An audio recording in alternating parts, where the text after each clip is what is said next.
Hey everyone, today I'm diving into a recent Netflix series that's got the true crime community buzzing. Fred and Rose West, a British horror story. This series promises to explore one of the UK's most notorious killer couples, but does it really deliver? Let's break it down. First off, the series kicks off with some pretty intense subject matter. The discovery of multiple victims' remains at 25 Cromwell Street, the home of Fred and Rose West. It's clear the series aims to shock using Fred's gruesome confessions and detailed police tapes.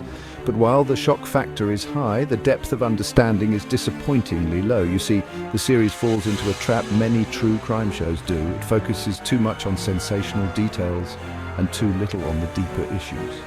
Sure, it recounts the horrors Fred and Rose inflicted, imprisoning, torturing and murdering young women, including a pregnant woman. But it glosses over the systemic failures that let Fred escape justice for so long. What's really missing here is the exploration of how these crimes could have been prevented. There were accusations, suspicions and even some interventions, but the series doesn't dive deep into these missed opportunities. Instead, it opts for a more superficial recounting of events, which feels exploitative rather than insightful. The documentary does spend some time on Fred's confessions, where he tries to pin the blame on Rose, even struggling to remember the names of his victims. It's chilling, yes, but also feels like it's just there for shock value. The series doesn't effectively convey the complexities behind these confessions or Fred's psychological state. Then there's Rose, who maintained her innocence throughout.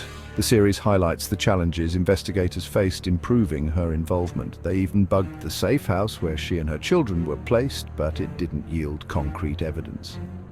These efforts, while interesting, are presented in a way that feels more like a thriller than a thoughtful examination. The final episode centers around Rose's trial, where she was found guilty of 10 counts of murder. The prosecution's evidence, including the harrowing testimony of their former nanny, Caroline Roberts, and proof of Rose's role in the murder of Charmaine, Fred's stepdaughter, sealed her fate. But even this part of the series feels rushed and lacks the emotional depth it could have had.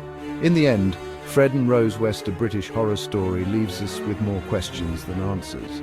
It fails to provide a thorough analysis of the case, the systemic issues at play, or the deeper psychological aspects of the Wests.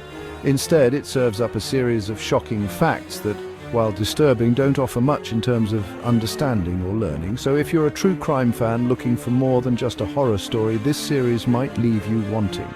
It's a stark reminder of human evil, but it misses the mark on delivering a meaningful exploration of one of the UK's darkest cases. Thanks for watching, and don't forget to like and subscribe for more true crime reviews. See you next time.